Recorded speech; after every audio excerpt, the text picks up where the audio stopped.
Sim, a única pergunta que fica na cabeça da gente é: como chegamos a esse ponto? Se você olha para a direita, tem Lula. Se você olha para a esquerda, tem Alexandre de Moraes. Se você olha para frente, tem a Janja. Basicamente, a gente se sente completamente impotente perante a tudo que está acontecendo. E vamos lá. Você não precisa gostar do Bolsonaro, você não precisa ter feito campanha para ele, ser bolsonarista, nada disso. Mas o que eu vou dizer agora não é para quem concorda com ele, mas para você que talvez não está entendendo o que está acontecendo. Afinal de contas, o que tem a ver Bolsonaro Moraes com a sua vida?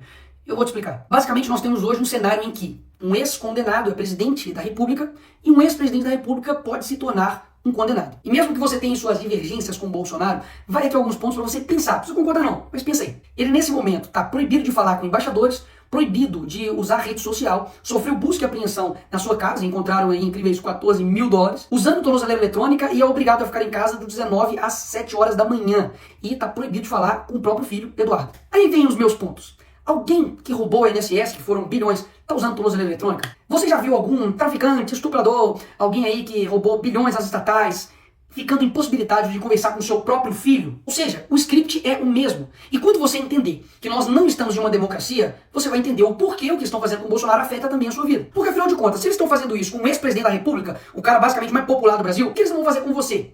Que é digamos, um mero cidadão. Pastor, um estudante, uma pessoa que tem opiniões na rede social, você que é jornalista, empresário, e aí? O que vai acontecer com você? Vamos colocar mais uma vez aqui os pingos nos is. Bolsonaro, como alguns eu ouvi falar aí da esquerda, não está sendo condenado pelo que ele fez na pandemia. Não. Ele não está sendo condenado por corrupção. Não. Ele literalmente está sendo condenado por uma tentativa de golpe. Ele é a pessoa que está despontando nas pesquisas eleitorais como primeiro lugar contra o Lula. Ou seja, será mesmo que eles estão preocupados com a democracia, pausa, o Lula que recebe ditador aqui no Brasil, como Nicolás Maduro, ou será que eles estão preocupados em tirar a oposição para poder vencer as eleições? Hein? O que você acha? Isso literalmente aconteceu na Venezuela, e através do STF. Ou seja, a Suprema Corte de lá faz exatamente o que a Suprema Corte daqui está fazendo, especificamente na figura do Alexandre de Moraes. E parece que no Brasil não tem mais nada mais importante para poder se combater, sei lá, tipo crime organizado. Afinal de contas, Comando Vermelho, PCC e todos os outros que estão aí, estão literalmente destruindo a vida de pessoas, matando, roubando, sequestrando. Mas a preocupação principal da nossa Suprema Corte, nossa Polícia Federal, pelo visto, é uma pessoa que, enfim, tentou dar um golpe lá dos Estados Unidos, em EAD, virtual. Ainda fizeram uma manchete como se $14 mil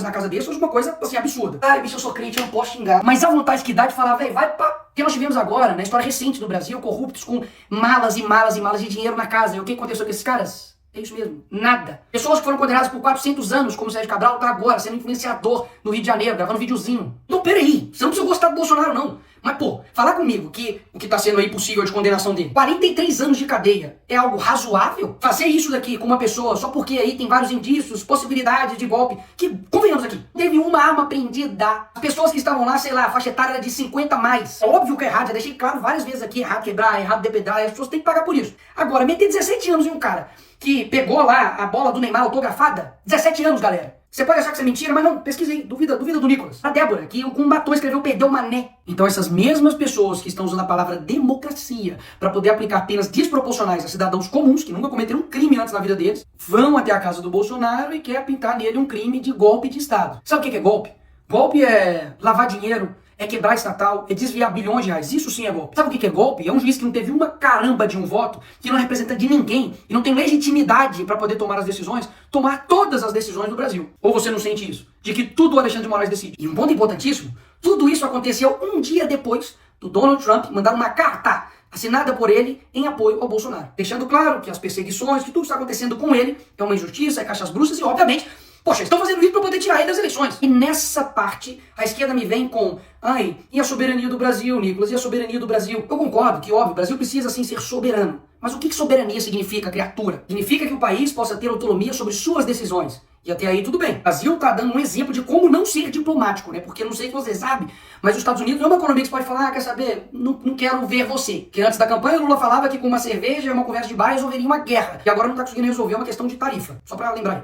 Agora, as decisões que os Estados Unidos está tomando nesse momento, ou futuramente possa tomar, como a lei Magnitsky, então até mesmo a taxação que o Trump fez, que no meu vídeo mesmo anterior eu disse que não há o que comemorar, afinal de contas a gente sabe que isso pode sim impactar e muito a nossa economia aqui no nosso país, nada mais está tomando uma decisão de como o seu próprio país irá tratar as questões das importações. Então a narrativa de que isso estaria ferindo a soberania nacional, isso é mais uma narrativa do PT da esquerda. PT esquerda que durante a sua vida inteira mentiu pra você. É o mesmo cara que prometeu picanha e não entregou nada. Então assim, acreditar em todas as narrativas que a esquerda traz pra você, o problema nem é mais a esquerda, meu filho, o problema é você que acredita nela. Agora, mais uma vez, cá entre nós, vamos recapitular um pouquinho só a história. Lula acabou de pedir pra Cristina Kirchner, que foi condenada por corrupção, a soltura dela. Ele foi lá na Argentina pedir pra soltar ela. A Gleisi Hoffmann, que é deputada do PT, não sei se você sabe, mas já foi até a TV árabe para poder pedir pro Lula ser solto. O PT foi em outros órgãos internacionais para poder falar pro Lula ser solto, contra o impeachment da Dilma.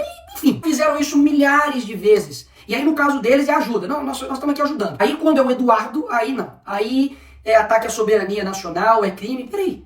Eles não fizeram isso a vida inteira. E tem tipo de coisa que você tem que ir ver. Coloca aí no Google assim, ó, Foro de São Paulo. Vai ver que desde 1990 os caras estão influenciando externamente todos os países da América Latina e principalmente o nosso país. E uma perguntinha aqui gostosa aí pra você que é de esquerda ou canhotinha. Qual seria a sua reação se o Donald Trump, nesse exato momento agora, mandasse um avião aqui pro Brasil para poder buscar e resgatar Jair Bolsonaro? Fala pra mim a verdade, qual seria a sua reação? Ataque à soberania, pipipipopopó e não sei o que, não é? Mas foi exatamente isso que o Lula fez com a ex-primeira-dama do Peru, que foi condenada por corrupção. Usou o seu dinheiro de pagador de impostos, usou o avião das Forças Armadas Brasileiras para poder ir lá e resgatar ela. Opa, peraí!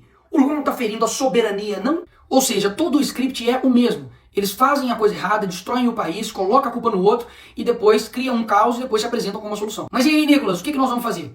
Aqui você chega na parte final, mas não menos importante do vídeo. Não, nós não estamos vivendo em uma democracia. Então, vamos partir daí. Em uma democracia normal, o Senado iria colocar freios e contrapesos com o STF. O STF seria uma corte não política, mas uma corte que iria zelar pela nossa Constituição. E o Congresso iria elaborar suas leis, ver o que é melhor para o país, e, enfim, também poder fazer emendas à Constituição para poder também frear os poderes dos outros demais poderes. Mas não é esse Brasil que a gente vive. Então esperar de mim, ou dos outros deputados, que a gente faça algo dentro da regra do jogo, que irá mudar um jogo que eles não seguem a regra do jogo, é loucura imaginar dessa forma. E eu tenho um exemplo aqui perfeito para poder te dar. No caso, por exemplo, do IOF, que houve um aumento de imposto pelo PT, claro, verdade, o Congresso viu isso e falou, vamos derrubar. E nós derrubamos. O que o Lula fez? Foi lá e derrubou a nossa decisão. O que nós fizemos? Fomos lá e derrubamos a decisão dele. O que o PT fez? Levou pro STF. Chegou no STF, o Moraes decidiu o quê?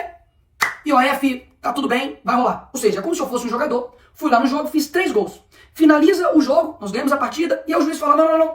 Os seus 3 gols não valeu, Nicolas. Na verdade, quando você faz um gol, o gol vai pro outro time. Então, vitória do time contrário. O jogador tem culpa nisso? Ele tem culpa de que o juiz está extrapolando por completo a sua competência? Não é falta de competência, de vontade, nem de garra, nem de luta de nenhum dos jogadores. Basicamente porque nós temos um juiz que tem superpoderes. Rui Barbosa poderia ressuscitar e defender que seja Bolsonaro, ou a direita, ou o Congresso, ou o Parlamento, que não resolveria. Então é isso, Nicolas. Nós temos uma ditadura e lascou. Não. Mas tem uma coisa valiosa que eu aprendi com o Olavo, que é o seguinte. Quando a sua ânsia de agir é maior do que a sua ânsia de entender, a sua ação sempre vai ser incompreensível. Toda tirania, ela vai dobrando a aposta. E eu confesso que eu estou extremamente preocupado com o nosso país. Basicamente, ou vai surgir um novo Brasil, ou a gente vai virar de fato Coreia do Norte. O que nós podemos fazer para poder mudar essa situação? O primeiro passo de fato é você entender. Entender de que existe uma pessoa, basicamente, que chama-se Alexandre de Moraes, que está desbalanceando a nossa democracia. Então, Nicolas, o que você sugere? Eu confesso que muitas das vezes eu não sei. Mas uma coisa eu sei, que desistir, parar de lutar, parar de falar, parar de gravar vídeo, parar de comunicar com vocês, parar de falar a verdade, isso não é o caminho. Então esse é o primeiro passo, de que, da mesma forma como eles não desistem, porque você tem a sensação de que, tipo, eles não param nunca. Um dia isso, um dia aquilo, parece, tipo assim, psicopatas no poder. Mas eles não param. E o que geralmente acontece com a gente, que, poxa, somos pessoas que só querem ter um Brasil legal, cara. Só querem ter um Brasil seguro, só querem ter uma economia punjante, só querem ter, sabe, empresas que funcionem, trabalhadores que sejam respeitados, pessoas que possam viver a sua vida bem, que estejam, sabe, trabalhando para o nosso país. Mas existe uma galerinha que não. Eles não querem que isso aconteça. E eu sei que esses caras não vão largar o osso, amigo, de qualquer jeito. Eles vão até o fim. Mas a gente também precisa ir até o fim. E por fim, o ponto mais importante. Eu não tenho dúvidas que Deus não está com os olhos fechados para o que está acontecendo no nosso país. Existem nesse momento agora centenas de pessoas que choram, que estão distantes da família, que estão sendo perseguidos injustamente aqui no nosso país, e muita gente fica calada, muita gente não se move, usa isso como um jogo político para poder, enfim, lutar pelos seus interesses. Mas eu não tenho dúvidas que podem ter juízes com muito poder, mas eles não têm todo o poder. Então eu te chamo agora não somente para poder tomar ação naquilo que de fato seja necessário. Seja, por exemplo, ir pra rua, seja, por exemplo, compartilhar um vídeo, seja, por exemplo, fazer a política no seu dia a dia, alcançar pessoas que nós não alcançamos, mas principalmente para que você tome uma decisão individual de você de fato se tornar uma pessoa mais próxima de Deus, para você ter um caráter mais parecido com Jesus e dessa forma você mudar o seu país. Porque tudo que eles mais odeiam é um país que se aproxima de Deus, de verdade, não somente de fala, mas de verdade. E muitas das vezes, quando a gente vê tudo isso acontecendo, a última coisa que a gente faz é orar. A gente reclama, xinga, enfim, faz vídeo, faz um monte de coisa, mas a última coisa que a gente faz é apresentar isso para quem realmente está no comando de tudo. E eu quero lembrar vocês de que os hebreus ficaram 400 anos escravizados no Egito. Deus levanta Moisés, ele enfrenta Faraó, vem praga, o povo sofre, depois ele abre o Mar Vermelho, e finalmente Faraó é derrotado e o povo é liberto. O que eu quero dizer com isso é que existem coisas que a gente não tem condição de saber o que vai acontecer. Coisas que de fato são improváveis e que não estão no nosso controle. Mas o nosso dever é fazer o certo sem esperar que dá certo. Para melhorar, vai ter que piorar muito ainda. Mas eu quero muito saber como é a gente vencer esse pessoal. Você não tá com essa vontade também, não? Mas isso não depende de uma pessoa, de uma instituição, de um grupo somente, mas depende de todo mundo. Quando eu falo de todo mundo, é você que, enfim, tá aí, talvez vendo esse vídeo deitado na cama, ou tá vendo no ônibus, tá vendo no avião, enfim, não te conheço. Mas você é importante pra caramba nesse processo. Porque caso contrário, a gente realmente não vai conseguir. Porque pode ter certeza que um país que não sonha, ele não consegue atingir nada. Uma pessoa que para de sonhar, esquece, ela tá morta. Ter certeza que tem muita gente nesse país que tá com o coração verde e amarelo, louco pra poder mudar as coisas, e essa hora vai chegar. Essa hora vai chegar. O sonho de um novo Brasil ainda está vivo em mim, e eu não tenho dúvidas também que está vivo em você. E pode ter certeza, o que tiver ao meu alcance a gente vai estar fazendo, a minha voz é a sua, enfim, não desista daí, que eu não também desisto daqui.